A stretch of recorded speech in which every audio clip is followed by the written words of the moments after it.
देखो जो भी तुम एंट्री बनाते हो ना उसका अफेक्ट कहीं ना कहीं बैलेंस शीट में जाता है और कहीं ना कहीं इनकम स्टेटमेंट में जाता है, याद रखना। जैसे अलाउंसेस फॉर डेप्रिसिएशन और अलाउंसेस फॉर बेड डेट, ये बैलेंस शीट में जाते हैं। एक अकाउंट रिसीवेबल का कॉन्ट्रा है, अलाउंसेस फॉर बेड डेट, और एक फिक्स असेट का कॉन्ट्रा है। क्लियर है मेरा बच्चा?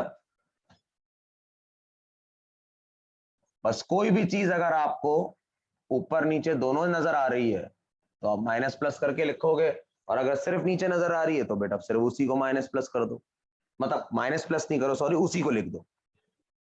बैलेंस शीट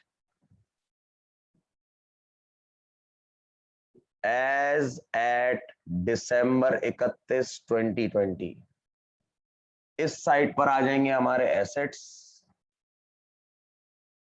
और इस साइड पर आ जाएगी हमारी इक्विटीज।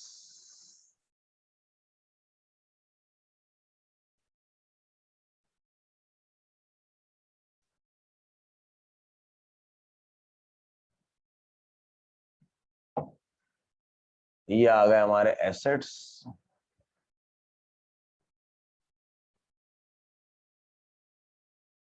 और यहां आ जाएंगे हमारी इक्विटीज।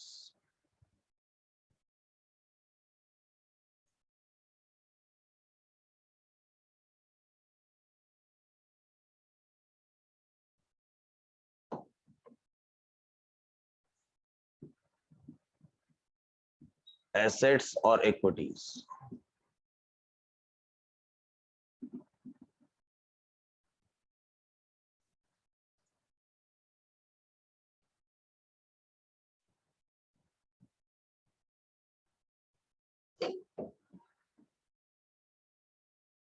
सबसे पहले हम एसेट के कॉलम को फिल कर देते हैं।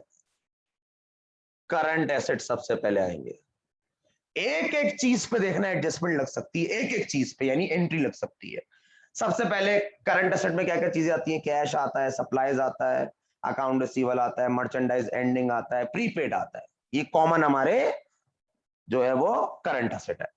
तो सबसे पहले तो हम करंट एसेट में लिखते हैं कैश। जरा बताओ सवाल में है कैश? ट्रायल बैलेंस में देखो, हर चीज ट्रायल बैलेंस से स्टार्ट करना, फिर तलाश करना एडजस्टिंग एंट्री में। कैश 42,000, 42,000। फिर आ जाओ अकाउंट्स रिसीवल। अकाउंट रिसीवल पे उसका नालती बच्चा लगा हुआ है allowances for bed date.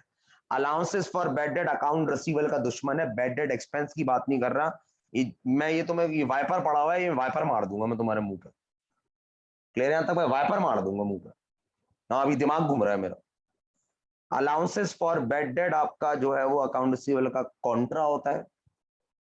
Provision for doubtful debt भी कहते हैं अलाउंसेस और बेड डेट को। बैड डेट एक्सपेंस जो होता है वो आपका ऑपरेटिंग एक्सपेंस में जाता है, वो एक्सपेंस होता है, उसका अकाउंट रिसीवेबल से ताल्लुक नहीं है। अलाउंसेस फॉर बैड डेट दुश्मन है आपका अकाउंट रिसीवेबल से। कॉन्ट्रा अकाउंट है, कॉन्ट्रा का मतलब उसकी वैल्यू को कम, हर कॉन्ट्रा वैल्यू कम करता है। जो जिसका कॉन्ट्रा है वो उसकी वैल्यू कम करेगा। अभी अकाउंट रिसीवेबल जो है ना, अलाउंसेस फॉर बैड डेट जो है ये अकाउंट रिसीवेबल का कॉन्ट्रा है, तो ये अकाउंट रिसीवेबल की वैल्यू कम करेगा, और अकाउंट रिसीवेबल एसेट में रहता है, करंट एसेट में, तो हमला करने वहीं जाएगा ये। Less allowances for bed date तो मैं एडजस्टिंग एंट्री में नजर आ रहा होगा।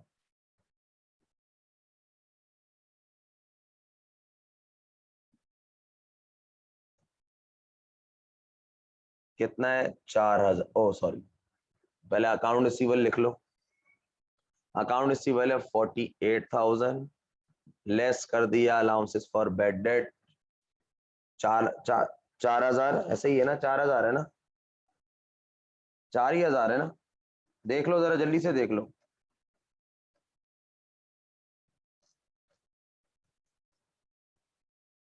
4,000 है, माइनस कर दो, ये आ गया आपका 44,000। फिर आगे आपकी मर्चेंडाइज इन्वेंटरी, जो जो तुम्हें याद रहा है उसको लिखते रहो। सीक्वेंस ये होता है कि मर्चेंडाइज एंडिंग यहां लिख लो। सीक्वेंस ये कैश बैंक, देखो cash cash at bank, account receivable, merchandise inventory ending, ये सीक्वेंस बनाया करो। मर्चेंडाइज एंडिंग आपकी दी हुई है, एडजस्टिंग में ही दी हुई होती है, ऊपर तो ओपनिंग दी हुई होती है 14,000। फिर आपका ढूंढो कोई करंट असेट है। हाँ सर है, प्रीपेड इंश्योरेंस। प्रीपेड इंश्योरेंस पे भैया एंट्री लगी हुई है, पहले तो लिख लो प्रीपेड इंश्योरेंस। ट्रायल बैलेंस में देखो प्रीपेड इंश्योरेंस कितना है, 16,000 रुपए। एडजस्टमेंट में देखो प्रीपेड क्रेडिट हो रहा है इंश्योरेंस, 6,000 रुपए से प्रीपेड इंश्योरेंस क्रेडिट हो रहा है। चेक कर लो जरा, प्रीपेड इंश्योरेंस 6,000 से एडजस्टिंग एंट्री में क्रेडिट हो रहा है। एंट्री में देखो, एंट्री में मैं ये मार दूंगा ये पायदान मुंह पे, एंट्री में देखो। अब प्रीपेड हमारा एसेट है, एसेट की नेचर होती है डेबिट की, एंट्री में वो क्रेडिट हो रहा है, बताओ माइनस करके लिखूं? Same nature plus, opposite nature पे आएगा माइनस करेंगे। पहले था हमारा प्रीपेड 16,000 रुपए, एंट्री में वो 6,000 से क्रेडिट हो रहा है, माइनस करके लिखेंगे 10,000। और कोई करंट असेट तलाश करो, है? सप्लाईज वगैरह है? नहीं है। अच्छा, करंट असेट में ना एक चीज होती है इन्वेस्टमेंट, खाली इन्वेस्टमेंट दिया हुआ होता है ट्रायल बैलेंस में। तो अगर अगर लिख लो, ये बात लिख लो, अगर ट्रायल बैलेंस में इन्वेस्टमेंट लिखा हुआ है, कोई इन्वेस्टमेंट और उसकी अमाउंट दी हुई है, इन्वेस्टमेंट अभी मैं समझा नहीं रही है क्या, छोड़ दो अभी तुम लिखो। चलो, अगर ट्रायल बैलेंस में सिर्फ इन्वेस्टमेंट लिखी हुई है, इन्वेस्टमेंट, तो ये हमारा करंट असेट होता है। ये वो इन्वेस्टमेंट नहीं है जो आपके ओनर ने कारोबार में आपके इन्वेस्ट की है, कारोबार में जो ये इसी कारोबार में जो इन्वेस्टमेंट की है, ये वो इन्वेस्टमेंट नहीं है। सही है? खुदा के वास्ते ओनर इक्विटी ये मत लिख देना उसको, ये हमारे करंट असेट में आएगा। अगर सवाल में लिख लो, अगर सवाल में इन्वेस्टमेंट दी हुई है ट्रायल बैलेंस के अंदर, तो ये आपका, तो ये आपके करंट असेट में आएगा, अगर सिर्फ इन्वेस्टमेंट दी हुई है। सही है? इन्वेस्टमेंट लिखा हुआ हो, एक सवाल है अनसॉल्व का, उसमें दिया हुआ है, एक सवाल है अनसॉल्व का, उसमें दिया हुआ है ट्रायल बैलेंस में इन्वेस्टमेंट दी हुई है, इसका हरगिज मतलब नहीं है कि ये ओनर इक्विटी है। ये इस इदारे में मालिक की ओनर इक्विटी नहीं है, ये इस इदारे में मालिक की ओनर इक्विटी नहीं है। ये कारोबार ने कहीं पैसे इन्वेस्ट किए हैं, कारोबार ने कहीं पैसे इन्वेस्ट किए हैं, कारोबार ने कहीं पैसे इन्वेस्ट किए हैं, किसी दूसरी कंपनी में इन्वेस्ट किए हैं। ये वो इन्वेस्टमेंट है, ये करंट असेट है, बस तुम ये याद रखो, ये करंट असेट है। अच्छा भाई, और कोई हमारा करंट असेट नहीं है तो प्लस कर दें बस इसको, जमा करो, कितना बन रहा है ये?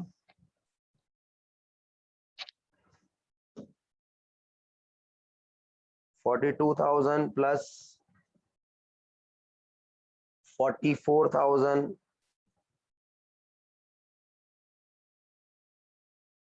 प्लस 14,000 प्लस 10,000, ये आ गया 1,10,000 total current assets.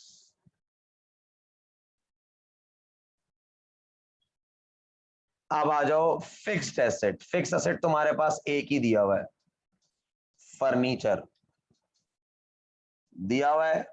Trial balance में देख के बताओ कितना दिया हुआ है फर्नीचर, 1,30,000। और इस पे नालती बच्चा भी लगा हुआ है, allowances for depreciation. Allowances for depreciation याद रखना, फिक्स एसेट का कॉन्ट्रा होता है, ये फिक्स एसेट से लेस होता है। अलाउंसेस फॉर डेप्रीसिएशन, मजे की बात बताऊं, दोनों जगह पे दिया हुआ है। जरा ट्रायल बैलेंस में देखो दिया हुआ है, एडजस्टमेंट में देखो दिया हुआ है। अलाउंसेस फॉर डेप्रीसिएशन की क्रेडिट नेचर होती है, हमेशा तुम्हें एंट्री में क्रेडिट नजर आएगा। क्यों? फिक्स एसेट का कॉन्ट्रा है, फिक्स एसेट की नेचर डेबिट की होती है, तो उसके कॉन्ट्रा की नेचर क्या होगी? क्रेडिट।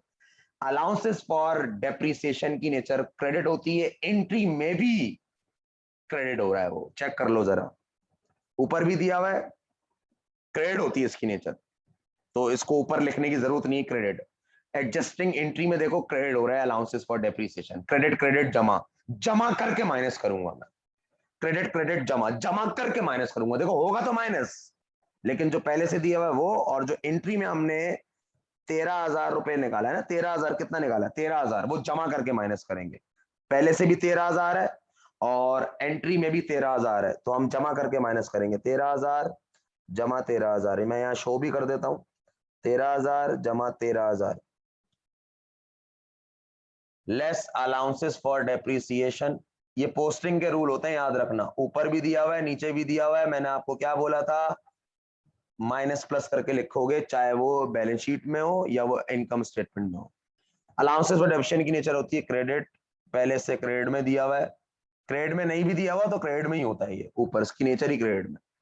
और एडजस्टिंग एंट्री में भी क्रेडिट हो रहा है, क्रेडिट क्रेडिट जमा, जमा करके माइनस करूंगा, टोटल में देखो होगा तो अलाउंसेस माइनस, क्योंकि ये दुश्मन है, होगा तो माइनस, लेकिन बोल रहा है मैं ज्यादा से माइनस हूँ, पहले से 13 पढ़ा हुआ हूं और मजीद 13 इस साल पैदा हुआ हूं, 13 13 जमा करके 26, 13 13 जमा करके 26, 26 माइनस करूंगा। तो ये आंसर आ गया टोटल फिक्स्ड एसेट। और तो कोई एसेट है नहीं फिक्स। 31 माइनस 26,000, ये आ गया 1,04,000। टोटल फिक्स एसेट जमा total current asset is equals to total assets. ये आपकी एक साइड हो गई। ये हो गया 2,14,000 total assets.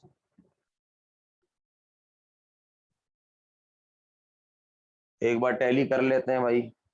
42,000 plus 44,000 plus 14,000 plus 10,000, ये हो गया 42,000 प्लस 44,000 प्लस 14,000 प्लस 10,000, ये हो गया 1,10,000। 1,30,000 माइनस 26,000, ये हो गया 1,04,000। ओके, अब आ जाओ लाइबिलिटीज पर।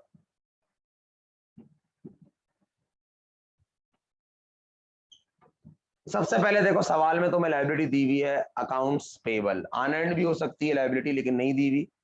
कोई लाइबिलिटी कोई भी पेबल दिया हुआ हो, कोई अनएंड हो, एडवांस फ्रॉम कस्टमर हो, ये लाइबिलिटी होती है। लाइबिलिटीज में हमारे पास सबसे पहले अकाउंट्स पेबल। हमेशा शुरू किया करो ट्रायल बैलेंस से। अकाउंट्स पेबल कितना है बेटा? अकाउंट्स पेबल, अकाउंट्स पेबल है हमारा 17,000। उसके बाद ट्रायल बैलेंस में कोई भी लाइबिलिटी नजर नहीं आ रही। एडजस्टिंग में देखो आपको सैलरी पेबल नजर आ रहा होगा। एडजस्टिंग में देखो सैलरी पेबल नजर आ रहा होगा। एंट्री में देखा करो, मैं चपले मारूंगा वरना।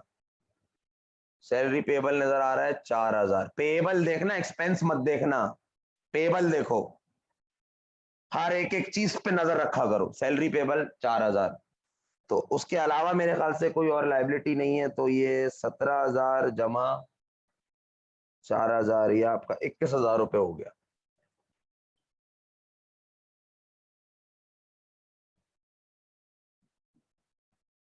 Total liabilities.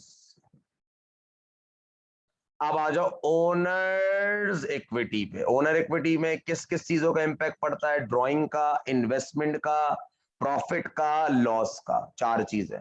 प्रॉफिट से ओनर इक्विटी बढ़ती है, लॉस से ओनर इक्विटी कम होती है, ड्राइंग से ओनर इक्विटी कम होती है, और आपका इन्वेस्टमेंट से ओनर इक्विटी बढ़ती है। कैपिटल रजा। कैपिटल रजा सबसे पहले ओनर इक्विटी कैपिटल है, मालिक का सरमाया। ओनर इक्विटी में तमाम मालिक के मामलात आते हैं। 1,60,000 लेस